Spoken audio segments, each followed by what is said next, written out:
पंजाबी बनिया की शादी। नैना मैं तेरे बिना नहीं रह सकता, तेरे पे मैं मरता हूँ। हाँ तो अब शादी कर लेते हैं, वैसे भी बहुत वक्त हो गया है हमें रिलेशनशिप में रहते हुए। अब मैं भी अपनी सहेलियों की तरह अपना घर बसाना चाहती हूँ। तो ठीक है, कल ही घर पर बात करते हैं। मैं अपने घर पर बात करता हूँ, तो अपने घर में बात करो। मुझे तो अपने घर में बात करने की हिम्मत ही नहीं हो रही। मेरे घर में किसी की लव मैरिज नहीं है, मैं पहली हूँ जो ऐसा करने जा रही हूँ। बात कैसे करूँगी मैं?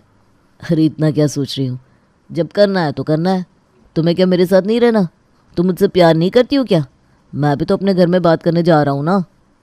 अरे तुम लड़के हो, और वैसे भी ना तुम्हारे घर वाले बहुत कूल है। एक लड़की के लिए बहुत मुश्किल होता है अपने घर पर बात करना। ठीक है, तुम नहीं कर सकती हो तो मैं करता हूँ तुम्हारे पापा से बात। बोलो कब करूँ? नहीं नहीं नहीं नहीं, तुम मत करो, मैं करती हूँ बात सबसे। थोड़ा वक्त दो ना मुझे। 10 साल का वक्त कम था क्या? अब और वक्त नहीं दे सकता मैं, आज ही बात करनी होगी तुम्हें। यार तुझसे समझते नहीं हो, मैं तेरे बिना नहीं रह सकता हूँ। तू मेरे नाल प्यार नहीं कर दिया। नैना की आंखें भर जाती है, वो गगन के गले लग जाती है और धीरे से कहती है, गगन मैं आज ही अपने घर में बात करती हूँ। मैं तुमसे बहुत प्यार करती हूँ, बहुत बहुत बहुत। तुम कभी ऐसा मत पूछना कि मैं तुमसे प्यार नहीं करती हूँ क्या। अरे पगली, ये तो बुरा मान गई। गगन और नैना खा पीकर अपने अपने घर चले जाते हैं। रात को दोनों अपने अपने घरों में शादी की बात करते हैं। एक तरफ नैना अपने घर वालों को सब कुछ बताती है, तो दूसरी ओर गगन अपने घर में सबको सब कुछ बता देता है। पापा मैं गगन के अलावा किसी और से शादी नहीं करूँगी, वो बहुत अच्छा है, आप एक बार उससे मिल तो लीजिए। ठीक है, मिल लेते हैं।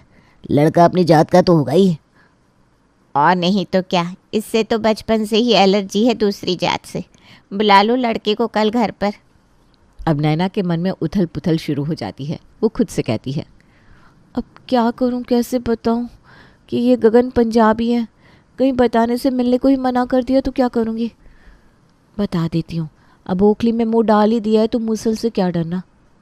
नैना अपनी आंखें बंद करके एकदम से कहती है, नहीं गगन पंजाबी है, लेकिन मैं उससे ही शादी करूंगी, कल वो आ रहा है आपसे मिलने। ये बोलकर नैना अपने कमरे में चली जाती है। मनीषा अपने माथे पर हाथ रखकर कहती है, कहाँ हम बनिया, कहाँ वो पंजाबी। इस लड़की को क्या हो गया है? उस लड़के ने कोई जादू टोना तो नहीं कर दिया? जादू टोना हो या जो भी हो देख लूँगा मैं, चिंता मत करो। नैना ने लड़के से मिलने को कहा है, हम मिलेंगे और लड़के में कोई ना कोई कमी निकाल कर इस शादी के लिए मना कर देंगे। हाँ तब ठीक है। उधर गगन कहता है, पापा जी मैनू नैना पसंद है। नैना मेरी आंखों में बस गई सी, मैं उसके नाल ब्याह करागा। अमनदीप ये सुनकर सोफे से उठ खड़ा होता है। गगन के कंधे पर हाथ रखकर कहता है, वाह मेरे पुत्र, आज तेनू साबित कर दिया कि तू मेरा ही पुत्र है। मैंने भी तेरे नाल प्रेम ब्याह किया सी। कब चलना है लड़की वालों के घर बात करना है? तूने तो हमारी टेंशन दूर कर दी कुड़ी देखने की। नैना नाम तो बड़ा चंगा है कुड़ी दा। अमनदीप इतना एक्साइटेड हो जाता है कि ज़ोर ज़ोर से ताली मारने लगता है। बेटा कल क्यों, अभी चलते हैं लड़की के घर? नहीं नहीं पापा जी, कल चलते हैं, एक दिन की तो बात है। हाँ जी कल चलेंगे, पाल खरीद लेंगे सुबह। बहू को पहली बार देखेंगे तो कम से कम कुछ तो देना होगा ना। तेरे पापा जी ना बहुत हड़बड़ाते हैं। और जो तुझसे ना मेरा दिल लूट लीता, मेरे दिल विच जोत जला दीता। मैं तेनू प्यार करदा, तेरे ऊपर मैं मरदा। तुसी ना चलो खा पीकर सोने चलते हैं, कल की तैयारी भी तो करनी है मैनू। एक तरफ सब कोई सोए रहते हैं, दूसरी ओर नैना और गगन को रात भर नींद नहीं आती। अगले दिन हरजोत सुबह पहले ही बाजार चली जाती है। फिर दोपहर में अमनदीप, हरजोत और गगन नैना के घर जाते हैं। जाते ही अमनदीप शंभू से कहता है, भाई साहब दोनों बच्चे एक दूसरे से प्यार करते हैं, तो अब इसमें हमारा क्या है? बिना सोचे हमें इन दोनों की शादी पक्की कर देनी चाहिए। बैठ के बात करते हैं। सब बैठते हैं। मनीषा चाय नाश्ता लगाती है। भाई साहब लीजिए, बहन जी बात तो होती रहेगी, पहले कुछ खाइए। हाँ अब तो सब लगा ही रहेगा। नैना से मिलना चाहते हैं हम। नैना आ जाएगी थोड़ी देर में। वो ऐसा है ना बहन जी कि हम बनिया हैं और आप लोग पंजाबी, ये रिश्ता हमें पसंद नहीं है। अरे बहन जी क्या खराबी है हमारे पुत्र में, जो आपने अपनी बेटी का हाथ उसे देने से मना कर दिया। अपने कॉलेज का टॉपर रह चुका है गगन, और उसकी सैलरी 36 लाख सालाना है। अंकल जी आपकी बेटी को कभी कोई कमी नहीं होने दूंगा, आप उसका हाथ मुझे दे दीजिए। आपके लड़के में कोई कमी नहीं है, बस आपकी जाति अलग है। हमारे घर में दूसरी जात में शादी नहीं होती। भाई साहब अब क्या ही जात, अब बच्चे खुश तो सब खुश, इनकी खुशी के लिए मान जाओ। अपनी जात में आप अपनी बेटी की शादी करोगे तो ज़रूरी है क्या कि वो लड़का उसे अच्छे से रखेगा? कल को उसको कोई तकलीफ़ हुई तो वो ज़िंदगी भर आप लोगों को ही कोसेगी ना। बात तो बहन जी सही कह रही है जी। वो बगल में अग्रवाल जी की बेटी है ना, वो ससुराल छोड़कर यहीं आकर बैठी है।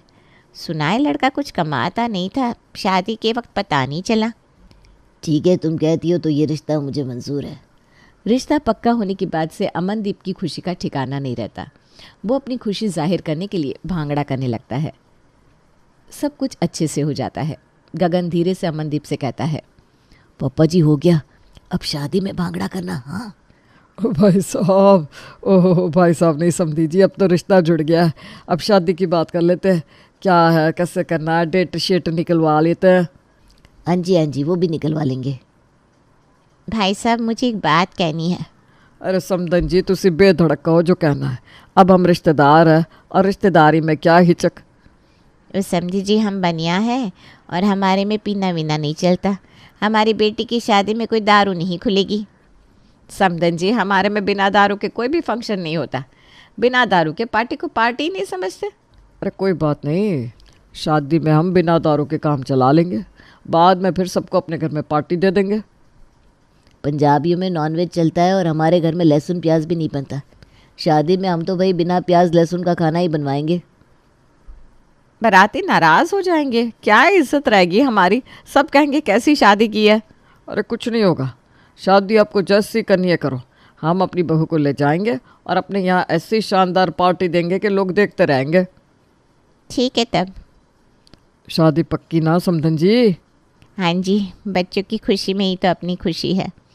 नैना और गगन एक दूसरे को देखते हैं और शादी की खुशी उनकी आंखों से झलकने लगती है।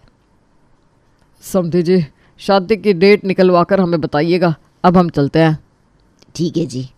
गगन और उसका परिवार वापस चला जाता है। अब एक एक करके गगन और नैना के घर वाले अपने रिश्तेदार और दोस्त यार को शादी के बारे में बताते हैं।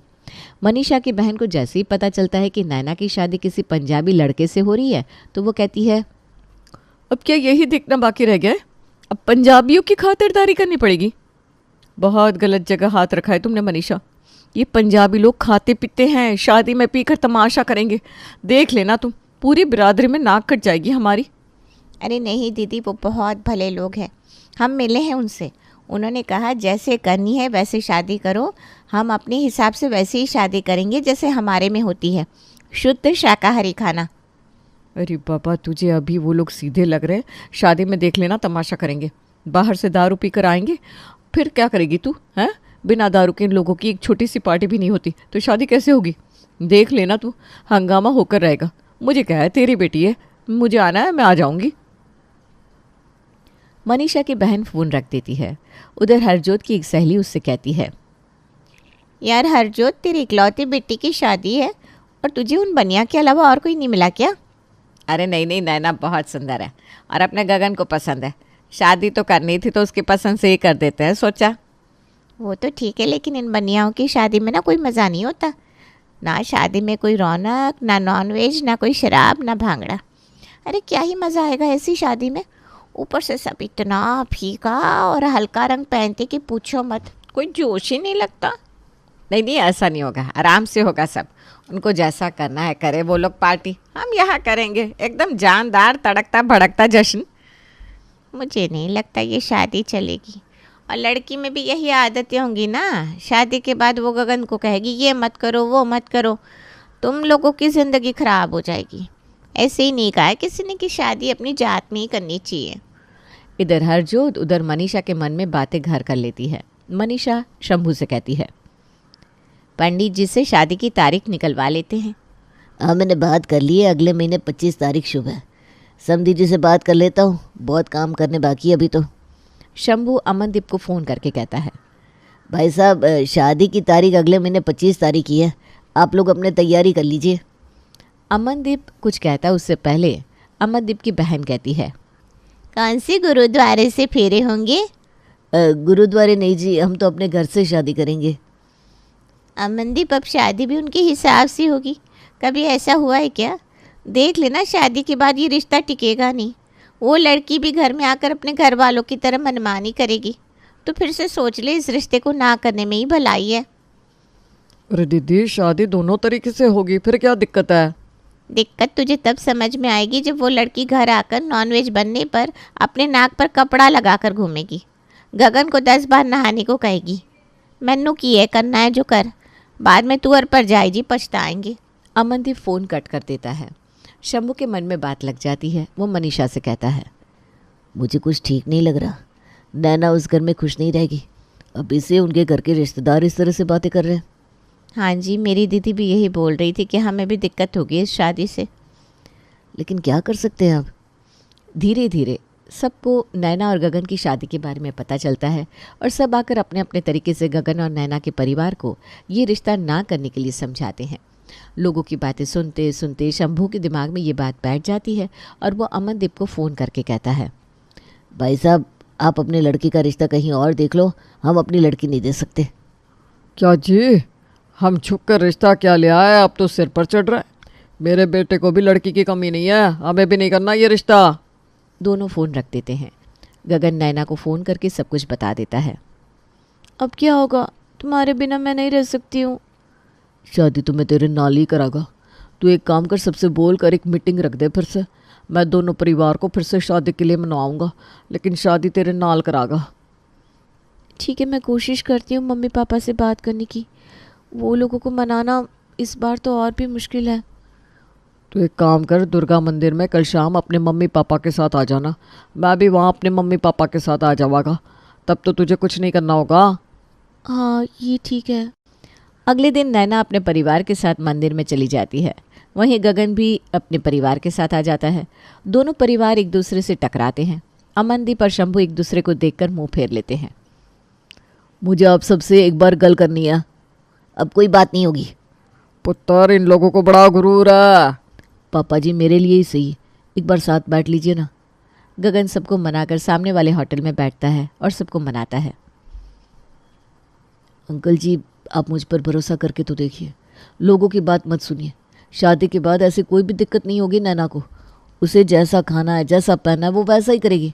हम पिछले 7 साल से इस रिलेशनशिप में हैं, साथ में घूमते हैं, फिरते, खाते पीते हैं, लेकिन आज तक तो कोई दिक्कत नहीं हुई। नैना मेरे बिना नहीं रह सकती। एक बार लोगों की नहीं, अपनी बेटी की सोच कर देखिए।